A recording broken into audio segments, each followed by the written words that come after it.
ಸಮಯದಲ್ಲಿ ಎದ್ದು ಮೊರೆಯಿಟ್ಟೆನು. ನಿನ್ನ ವಾಕ್ಯವನ್ನು ನಿರೀಕ್ಷಿಸಿಕೊಂಡಿದ್ದೇನೆ.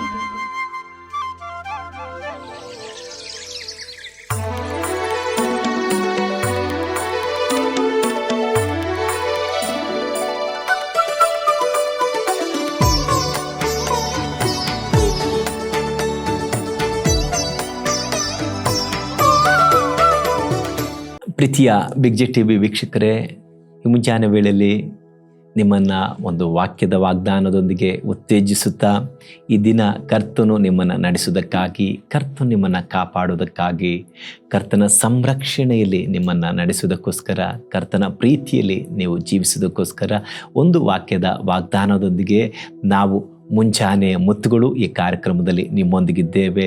ಕರ್ತನ ವಾಕ್ಯ ನಮ್ಮ ಬಲ, ಕರ್ತನ ವಾಕ್ಯ ನಮ್ಮ ಆಧಾರ. ಈ ದಿವಸ ಕರ್ತನು ನಮ್ಮನ್ನು ನಡೆಸಲಿಕ್ಕಾಗಿ, ಕರ್ತನ ಒಂದಿಗೆ ನಾವು ಜೀವಿಸುವುದಕ್ಕಾಗಿ, ಕರ್ತನ ಹತ್ತಿರದಲ್ಲಿ ಬಾಳುವುದಕ್ಕೋಸ್ಕರ ಇಂದಿನ ವಾಗ್ದಾನದ ವಾಕ್ಯವನ್ನು ಓದಿಕೊಳ್ಳೋಣ. ಯೋಹಾನನು ಬರೆದ ಸುವಾರ್ತೆ 15ನೇ ಅಧ್ಯಾಯ 4ನೇ ವಾಕ್ಯ. ನೀವು ನನ್ನಲ್ಲಿ ನೆಲೆಗೊಂಡಿರಿ, ನಾನು ನಿಮ್ಮಲ್ಲಿ ನೆಲೆಗೊಂಡಿರುವೆನು. ಕೊಂಬೆಯು ಬಳ್ಳಿಯಲ್ಲಿ ನೆಲೆಗೊಂಡಿರದಿದ್ದರೆ ಹೇಗೆ ತನ್ನಷ್ಟಕ್ಕೆ ತಾನೇ ಫಲ ಕೊಡಲಾರದೋ, ಹಾಗೆಯೇ ನೀವು ನನ್ನಲ್ಲಿ ನೆಲೆಗೊಂಡಿರದಿದ್ದರೆ ಫಲ ಕೊಡಲಾರಿರಿ. Praise the lord. ಪ್ರಿಯರೇ, ಇದು ಬಹಳ ಮುಖ್ಯ. ನಾವು ಕರ್ತನಲ್ಲಿ ನೆಲೆಗೊಂಡಿಲ್ಲದಿದ್ದರೆ, ನಾವು ಕರ್ತನೊಂದಿಗೆ ಜೀವಿಸದಿದ್ದರೆ ಯಾವ ಕಾರಣಕ್ಕೂ ನಮ್ಮ ಜೀವಿತದಲ್ಲಿ ಫಲವಿರೋದಿಲ್ಲ. ಫಲವಿಲ್ಲದಂಥ ಜೀವಿತ ಅದು ವ್ಯರ್ಥವಾದ ಜೀವಿತ, ಅರ್ಥವಿಲ್ಲದ ಜೀವಿತ. ನಮ್ಮ ಕೈ ಕೆಲಸಗಳನ್ನು ಕಷ್ಟಪಟ್ಟು ದುಡಿಯುವ ಮನುಷ್ಯ ಆತನಿಗೆ ಏನಾದರೂ ಸ್ವಲ್ಪ ಹಣ ಸಿಗಬೇಕು, ತನ್ನ ಅಗತ್ಯತೆಗಳನ್ನು ಈಡೇರಿಸಿಕೊಳ್ಬೇಕೆಂಬ ಕಷ್ಟಪಡ್ತಾನೆ. ಆ ಕಷ್ಟಪಟ್ಟು ಅಷ್ಟು ಬೆವರು ಸುರಿಸಿದರೂ ಆತನ ಅಗತ್ಯತೆಯು ಸಂಧಿಸಲ್ಪಡದಿದ್ದರೆ ಏನು ಪ್ರಯೋಜನ? ಒಬ್ಬ ರೈತ ಕಷ್ಟ ಮಾಡಿ ಉಳುಮೆ ಮಾಡ್ತಾನೆ, ಅಲ್ಲಿ ಬೆಳೆ ಬರೆದಿದ್ದರೆ ಏನು ಪ್ರಯೋಜನ? ಫಲ, ಅದಕ್ಕೆ ಒಂದು ಪ್ರತಿಫಲ ಅವಶ್ಯಕ. ಇಲ್ಲಿ ಕರ್ತನಾದ ಯೇಸು ಕ್ರಿಸ್ತನು ಬಹಳ ದೊಡ್ಡ ಎದುರುನೋಟವನ್ನು ಇಲ್ಲಿ ಆತನು ಹಂಚಿಕೊಳ್ತಾ ಇದ್ದಾನೆ. ನೀವು ಫಲ ಕೊಡಬೇಕು, ನೀವು ಫಲ ಕೊಡಬೇಕು ಎಂಬುದಾಗಿ. ಅದರಲ್ಲೂ ಯೇಸು ಸ್ವಾಮಿ ಇಲ್ಲಿ ನಮಗೆ ಸಲಹೆಯನ್ನು ಕೊಡ್ತಿದ್ದಾರೆ, ನೀವು ಹೇಗೆ ಫಲ ಕೊಡಬಹುದು ಎಂಬುದಾಗಿ, ಹೇಗೆ ಫಲ ಕೊಡಬಹುದು ಎಂಬುದಾಗಿ. ಇವತ್ತು ನಾವು ಫಲಭರಿತವಾದ ಜೀವಿತವನ್ನು ಜೀವಿಸಬೇಕಾ? ಆಶೀರ್ವಾದ ಭರಿತವಾದ ಜೀವಿತವನ್ನು ಜೀವಿಸಬೇಕಾ? ಸಮೃದ್ಧಿಯಾದ ಜೀವಿತವನ್ನು ಜೀವಿಸಬೇಕು. ನಾವು ಯೇಸುವಿನಲ್ಲಿ ನೆಲೆಗೊಂಡಿರಬೇಕು. ಯೇಸುವಿನಲ್ಲಿ ನೆಲೆಗೊಂಡಿರದೆ, ಯೇಸು ಎಂಬ ದ್ರಾಕ್ಷಿಯ ಬಳ್ಳಿಯಲ್ಲಿ ನಾವು ನೆಲೆಗೊಳ್ಳದೆ ಯಾವ ಕಾರಣಕ್ಕೂ ನಮ್ಮಲ್ಲಿ ಫಲವನ್ನು ನಾವು ಕಾಣಕ್ಕೆ ಸಾಧ್ಯವಿಲ್ಲ. ಟ್ರೂ. ಒಂದು ಉದಾಹರಣೆ ಕೊಡೋದಾದ್ರೆ, ಫೋನ್ ಚಾರ್ಜಿಗೆ ಇಡ್ತೇವೆ ನಾವು. ಸೊ ಫೋನ್ ಚಾರ್ಜಿಗೆ ಇಟ್ಟು ಸ್ವಿಚ್ ಆನ್ ಮಾಡದಿದ್ರೆ ಆ ಫೋನ್ ಚಾರ್ಜೇ ಆಗಲ್ಲ. ಸಿಮಿಲರ್ಲಿ ನಾವೀಗ ಡೈಲಿ ರುಟೀನ್ ಥರ ಪ್ರಾರ್ಥಿಸ್ತಾ ಇರ್ತೇವೆ, ಆದರೆ ಆ ಪ್ರಾರ್ಥನೆಯಲ್ಲಿ ಒಂದು ಫಲ ಇಲ್ಲದಿದ್ದರೆ, ಆ ಪ್ರಾರ್ಥನೆ ರುಟೀನ್ ಆಗಿ ಟ್ರೆಡಿಷನ್ ಆಗಿ ತೆಗೆದುಕೊಂಡು ನಾವು ಮಾಡುವುದಾದರೆ ಅದರಲ್ಲಿ ಏನು ನಾವು ಫಲ ಕಾಣುವುದಿಲ್ಲ. ವಿ ಥಿಂಕ್ ನಮ್ಮ ಪ್ರಾರ್ಥನೆ we are like spiritually charged ಎಂಬುದಾಗಿ ನಮ್ಮ ಮನಸ್ಸಿನಲ್ಲಿ ಬರ್ಬೋದು, but it is wrong. Holy spirit is our connector. So ಪವಿತ್ರಾತ್ಮ ನಮ್ಮೊಂದಿಗಿರುವುದಾದರೆ, ಆತನು ನಮ್ಮನ್ನು ನಡೆಸುವುದಾದರೆ 100% ವಿ ಆರ್ ಚಾರ್ಜ್ಡ್. ಹಾಗಾಗಿ ಕರ್ತನಲ್ಲಿ ನಾವು ನೆಲೆಗೊಂಡಿರದಿದ್ದರೆ ಫಲವನ್ನು ಕೊಡಲು ಸಾಧ್ಯವೇ ಇಲ್ಲ. ಏಸು ನಾವು ಫಲ ಕೊಡಬೇಕೆಂಬುದಾಗಿ ಆತನು ನಿರೀಕ್ಷಿಸುವ ದೇವರಾಗಿದ್ದಾನೆ. ಸೊ ಏಸುವಿನ ಸಹಾಯವಿಲ್ಲದೆ ಆತನೇ ನಿತ್ಯ ಜೀವವಾಗಿದ್ದಾನೆ. ಆತನಿಲ್ಲದೆ ನಾವು ಪರಲೋಕಕ್ಕೆ ಸೇರಲು ಸಾಧ್ಯವೇ ಇಲ್ಲ. ಆ ಪರಲೋಕದ ಮಾರ್ಗವನ್ನು ನಾವು ನೋಡಲು ಸಾಧ್ಯವೇ ಇಲ್ಲ. Jesus is the only keys to heaven. Yes, ಫಲಭರಿತವಾದ ಜೀವಿತ ಅದು ಸುಮ್ಮನೆ ಆಗೋದಿಲ್ಲ. ಈಗಾಗಲೇ ಮೊಬೈಲ್ ಇದೆ, ಚಾರ್ಜರ್ ಇದೆ, ಆ ಕರೆಂಟಿಗೆ ಅದು ಕನೆಕ್ಟ್ ಆಗದೆ, ಕರೆಂಟು ಹರಿಯದೆ ಮೊಬೈಲ್ ಒಳಗೆ ಪವರ್ ಇಲ್ಲ ಅಂದರೆ ಚಾರ್ಜೇ ಆಗೋದಿಲ್ಲ. ಹಾಗಿರುವಾಗ ಯೇಸುವಿನೊಂದಿಗೆ ಸಂಬಂಧವಿಲ್ಲದೆ ಯಾವ ಕಾರಣಕ್ಕೂ ಒಬ್ಬ ಮನುಷ್ಯ ಫಲಭರಿತವಾದ ಜೀವಿಸಕ್ಕೆ ಸಾಧ್ಯವಿಲ್ಲ. ಇವತ್ತು ಪ್ರಿಯರೇ, ನಿಮ್ಮ ಎಲ್ಲ ಕೈ ಕೆಲಸಗಳು ಆಶೀರ್ವಾದ ಹೊಂದಬೇಕೆಂಬುದಾಗಿ ನೀವು ಬಯಸ್ತಿದ್ದೀರಿ. ನಿಮ್ಮ ಮನೆಯಲ್ಲಿ ಸಮಾಧಾನ, ಸಂತೋಷ, ದೀರ್ಘಶಾಂತಿ, ಕ್ಷಮೆ, ದಮೆ ಇವೆಲ್ಲ ಆತ್ಮಿಕ ಫಲಗಳು ಇವಿರಬೇಕೆಂಬುದಾಗಿ ಬಯಸ್ತಿದ್ದೀರಿ. ಇವು ಸುಮ್ಮನೆ ಇರಲ್ಲ. ಮೊದಲು ದೇವರೊಂದಿಗೆ. ಇನ್ನೊಂದು ವಾಕ್ಯವನ್ನು ನಾನು ಓದ್ತೇನೆ.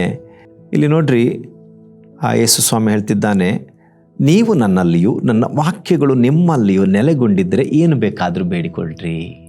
ಯೇಸು ಸ್ವಾಮಿ ಇನ್ನೂ ಸಹ ಅರ್ಥಪಡಿಸ್ತಿದ್ದಾನೆ. ದೇವರಲ್ಲಿ ನೆಲೆಗೊಂಡಿರುವುದು ಹೇಗೆ ಎಂಬುದಾಗಿ. ಇವತ್ತು ನಾವು ದೇವರ ವಾಕ್ಯಗಳನ್ನು ಓದಿ ಆ ವಾಕ್ಯಗಳನ್ನು ಕೈಕೊಂಡು ಆ ವಾಕ್ಯಗಳಲ್ಲಿ ಜೀವಿಸದಿದ್ದರೆ ನಮ್ಮ ಜೀವಿತವು ಫಲಭರಿತವಾಗುತ್ತಿಲ್ಲ. ಯಾಕಂದರೆ ನಾವು ಅನೇಕ ಬಾರಿ ಈ ಆತ್ಮಿಕ ಜೀವಿತದಲ್ಲಿ ನೋಡ್ರಿ, ನಾವು ಕ್ರೈಸ್ತರುಗಳು ಮುಂಜಾನೆ ಎದ್ದು ಪ್ರಾರ್ಥಿಸ್ತೀವಿ, ದೇವರೇ ನಮ್ಮನ್ನು ಕಾಪಾಡು, ನಮ್ಮನ್ನು ನಡೆಸು. ಆದರೂ ಅನೇಕ ಬಾರಿ ನಮ್ಮ ಜೀವಿತದಲ್ಲಿ ಏರುಪೇರುಗಳಾಗ್ತದೆ. ನಮ್ಮ ಮನೆಗಳಲ್ಲಿ ಸಮಾಧಾನವಿರಲ್ಲ. ಪ್ರಾರ್ಥನೆ ಮಾಡಿ ಹೋಗಿರ್ತಾರೆ, ಅಲ್ಲಿ ಗಲಿಬಿಲಿಗಳು, ಸೋಲುಗಳು. ಯಾಕೆ ನಾವು ನಿಜವಾಗಿಯೂ ದೇವರ ವಾಕ್ಯದ ಆಧಾರದಲ್ಲಿ ಯೇಸು ಕ್ರಿಸ್ತನಲ್ಲಿ ಒಂದು ಸಂಬಂಧವುಳ್ಳವರಾಗಿ ನಾವು ಮಾಡುವ ಪ್ರಾರ್ಥನೆ ಅದು ವ್ಯತ್ಯಾಸಮಯವಾಗಿರ್ತದೆ. ಯಾವತ್ತೂ ಅದು ವ್ಯರ್ಥವಾಗುವುದಿಲ್ಲ. ಪ್ರಿಯರೇ, ಯೇಸು ಸ್ವಾಮಿ ಬಹಳ ಸ್ಪಷ್ಟವಾಗಿ ಹೇಳ್ತಿದ್ದಾನೆ, ನೀವು ನನ್ನಲ್ಲಿ ನೆಲೆಗೊಂಡಿರುವುದಾದರೆ, ನನ್ನ ವಾಕ್ಯಗಳು ನಿಮ್ಮಲ್ಲಿ ನೆಲೆಗೊಂಡಿರುವುದಾದರೆ ಏನು ಬೇಕಾದರೂ ಬೇಡಿಕೊಳ್ಳ್ರಿ, ನಾನು ಒದಗಿಸಿಕೊಡ್ತೇನೆ. ಈ ಮುಂಜಾನೆ ನಿಮ್ಮ ಜೀವಿತ ಒಂದು ಫಲಭರಿತವಾದ ಜೀವಿತವಾಗಿರಬೇಕಾ? ನಿಮ್ಮ ಮಕ್ಕಳ ಜೀವಿತ ಫಲಭರಿತವಾದ ಜೀವಿತವಾಗಿರಬೇಕಾ? ನಿಮ್ಮ ಕುಟುಂಬ ಒಂದು ಫಲಭರಿತವಾದ ಕುಟುಂಬವಾಗಬೇಕಾ? ಅದಕ್ಕಿಂತಲೂ ಹೆಚ್ಚಾಗಿ ನಿಮಗೋಸ್ಕರ ನನಗೋಸ್ಕರ ಪ್ರಾಣ ಕೊಟ್ಟ ಯೇಸು ಕ್ರಿಸ್ತನಿಗೆ ನಮ್ಮ ಜೀವಿತ ಫಲಭರಿತವಾದ ಜೀವಿತವಾಗಬೇಕಾ? ಮೊದಲು ಆ ಯೇಸು ಎಂಬ ದ್ರಾಕ್ಷಿ ಬಳ್ಳಿಯಲ್ಲಿ ನಾವು ನೆಲೆಗೊಳ್ಳೋಣ. ಯೇಸುವಿನೊಂದಿಗೆ ನಮಗೆ ಸಂಬಂಧವಿಲ್ಲದೆ, ಯೇಸುವಿನಲ್ಲಿ ನೆಲೆಗೊಳ್ಳದೆ, ಯೇಸುವಿನ ವಾಕ್ಯದಲ್ಲಿ ನಾನಿಲ್ಲದೆ ಹೇಗೆ ಫಲ ಬರಲು ಸಾಧ್ಯವಿಲ್ಲ. It is impossible.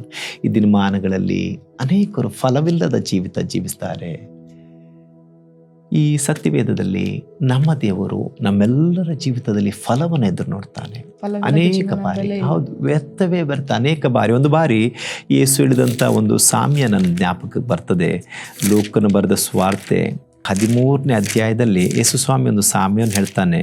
ನೀವು 13ನೇ ಅಧ್ಯಾಯ 6ನೇ ವಾಕ್ಯದ ನಂತರ ನೋಡೋದಾದರೆ, ಒಬ್ಬ ತೋಟಗಾರ, ಒಬ್ಬ ಯಜಮಾನ ದ್ರಾಕ್ಷ ತೋಟದಲ್ಲಿ ಒಂದು ಅಂಜೂರದ ಗಿಡವನ್ನು ಬೆಳೆಸ್ತಾನೆ. ಈಗ ಒಂದು ಗಿಡವನ್ನು ಬೆಳೆಸಬೇಕಂದ್ರೆ ಕಷ್ಟವಿದೆ. ಹೊಲವನ್ನಾಗಿಬೇಕು, ಬೀಜವನ್ನು ಬಿತ್ತಬೇಕು, ಗೊಬ್ಬರವನ್ನು ಹಾಕಬೇಕು, ನೀರು ಹಾಕಬೇಕು. ಕಷ್ಟಪಟ್ಟು ಇಷ್ಟೆಲ್ಲ ಶ್ರಮ ವಹಿಸಿ ಮರ ದೊಡ್ಡದಾಯಿತು. ಈಗ ಅಂಜೂರದ ಮರದಲ್ಲಿ ಹಣ್ಣಿಲ್ಲ. ಯಜಮಾನನು ಬಂದು ನೋಡ್ತಾನೆ, ಕೆಲಸಗಾರಿಗೆ ಹೇಳ್ತಾನೆ, ಏನಪ್ಪ, ಏನು ಪ್ರಯೋಜನ ಈ ಮರ, ಇದರಲ್ಲಿ ಫಲವಿಲ್ಲ, ಇದನ್ನು ಕಡಿದು ಹಾಕು ಎಂಬುದಾಗಿ. ಆದರೆ ಆ ಕೆಲಸಗಾರನಲ್ಲಿ ವಿನಂತಿ ಮಾಡ್ಕೊಳ್ತಾನೆ, ಯಜಮಾನ್ನೇ, ಇಷ್ಟೆಲ್ಲ ಕಷ್ಟಪಟ್ಟಿದ್ದೀವಿ, ಈ ವರ್ಷವೂ ಸ್ವಲ್ಪ ಗೊಬ್ಬರ ಹಾಕಿ ನೀರು ಹಾಕೋಣ, ಬರೋ ವರ್ಷವಾದರೂ ಫಲ ಕೊಡ್ಬೋದು. ಅನೇಕ ಕ್ರೈಸ್ತರು ಇವತ್ತು ಫಲವಿಲ್ಲದೆ ಜೀವಿಸ್ತಿದ್ದಾರೆ. ಆದರೂ ಅವರ ಜೀವಿತ ಫಲವಿಲ್ಲ ಎಂಬ ಕೊರಗು ಅವರೊಳಗಿಲ್ಲ. ಈ ಮುಂಜಾನೆ ವೇಳೆಯಲ್ಲಿ ದೇವರಾತ್ಮನು ನಮ್ಮೆಲ್ಲರಿಗೂ ಒಂದು ಆತ್ಮಿಕ ಸಲಹೆಯನ್ನು ಕೊಡ್ತಿದ್ದಾನೆ. ಪ್ರಿಯರೇ, ನಮ್ಮ ಜೀವಿತದಲ್ಲಿ ಫಲಗಳು ಅವಶ್ಯಕ.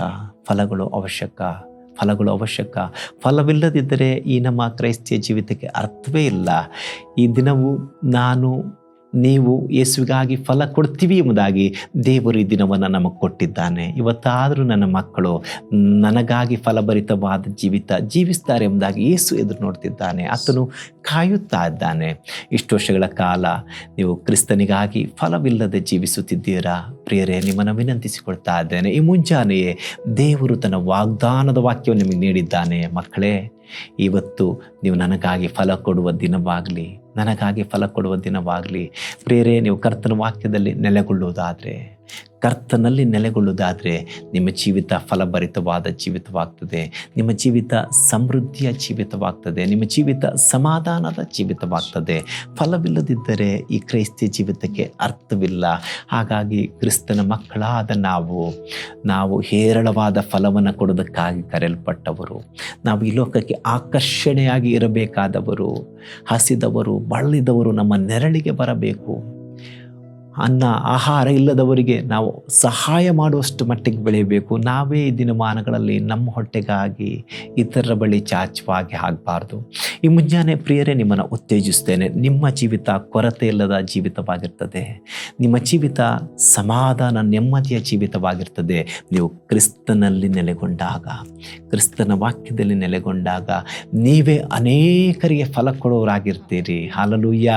ಈ ಮುಂಜಾನೆ ನೀವು ಈ ವಾಕ್ಯವನ್ನು ನಂಬುವುದಾದರೆ, ಸ್ವಾಮಿ, ನಾನು ನಿನ್ನ ವಾಕ್ಯದಲ್ಲಿ ನಿನ್ನಲ್ಲಿ ನೆಲೆಗೊಳ್ತೇನೆ, ನನ್ನ ಜೀವಿತ ಫಲಭರಿತವಾಗಿರಬೇಕು. ದೇವರೇ, ಇವತ್ತು ನಾನು ನಂಬಿಕೆ ಇಡ್ತೇನೆ. ಇವತ್ತು ಈ ಮುಂಜಾನೆ ನಿನ್ನ ಜೀವಿತದಲ್ಲಿ ಕೊರತೆ ಇರಬಹುದು, ನಿನಗೆ ಅಗತ್ಯತೆ ಇರಬಹುದು. ಆದರೆ ಕರ್ತನಲ್ಲಿ ನೀನು ನೆಲೆಗೊಳ್ಳುವುದಾದರೆ, ಕರ್ತನು ಹೇಳಿದ್ದಾನೆ, ನೀವು ನನ್ನಲ್ಲಿ ನೆಲೆಗೊಂಡಿರುವುದಾದರೆ, ನನ್ನ ವಾಕ್ಯಗಳು ನಿಮ್ಮಲ್ಲಿ ನೆಲೆಗೊಂಡಿರುವುದಾದರೆ ನೀವು ಕೇಳಿದ ಪ್ರಾರ್ಥನೆಗೆ ಉತ್ತರ ಕೊಡ್ತೀನಿ.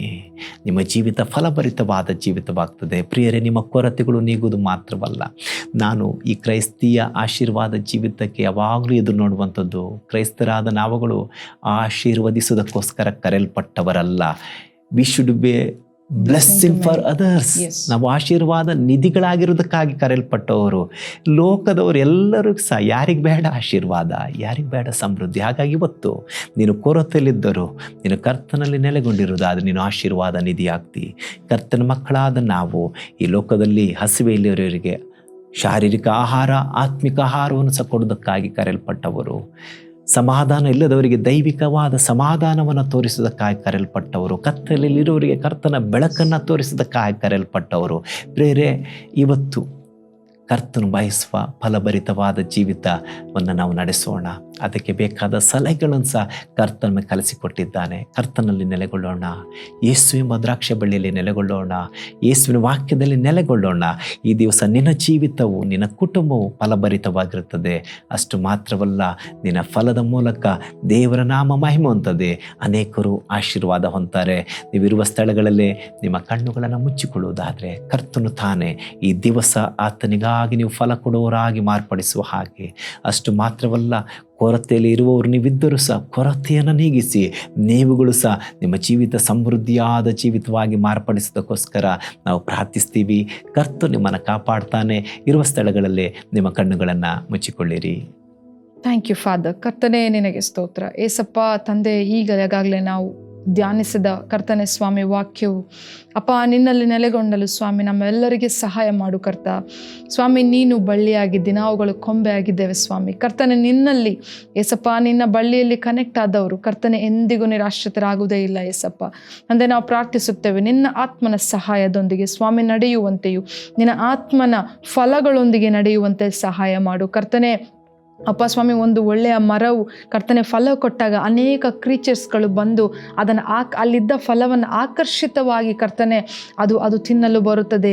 ಹೌದು ಸ್ವಾಮಿ ಕರ್ತನೆ, ಹಾಗಿರುವಾಗ ನಮ್ಮಲ್ಲಿದ್ದಂಥ ಫಲಗಳು ಅಪ್ಪ ಜನರಿಗೆ ಆಕರ್ಷಕವಾಗಿರಲಿ ಸ್ವಾಮಿ. ಕರ್ತನೆ, ನಮ್ಮಲ್ಲಿದ್ದ ಫಲಗಳು ಅನೇಕರಿಗೆ ಬ್ಲೆಸ್ಸಿಂಗ್ ಆಗಲಿ ಸ್ವಾಮಿ.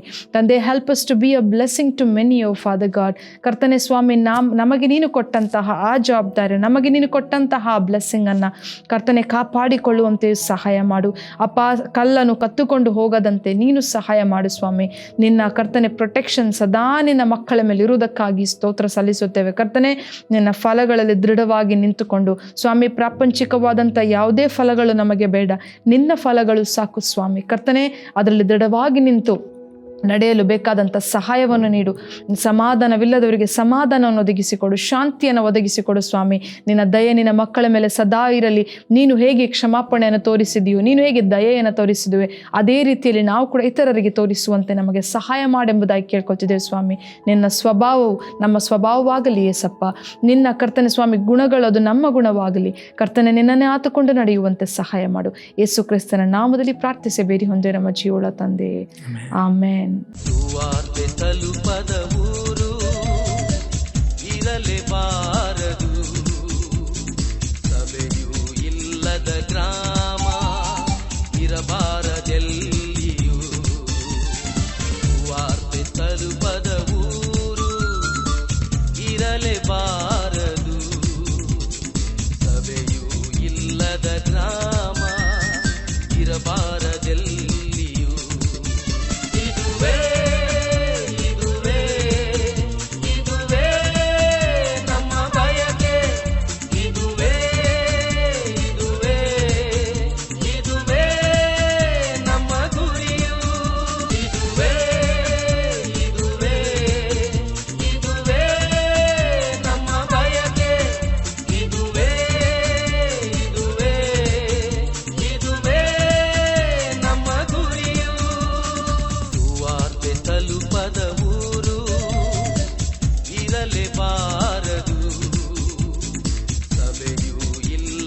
ಗ್ರಾಮ ಇರಬಾರದೆಲ್ಲಿಯೂ.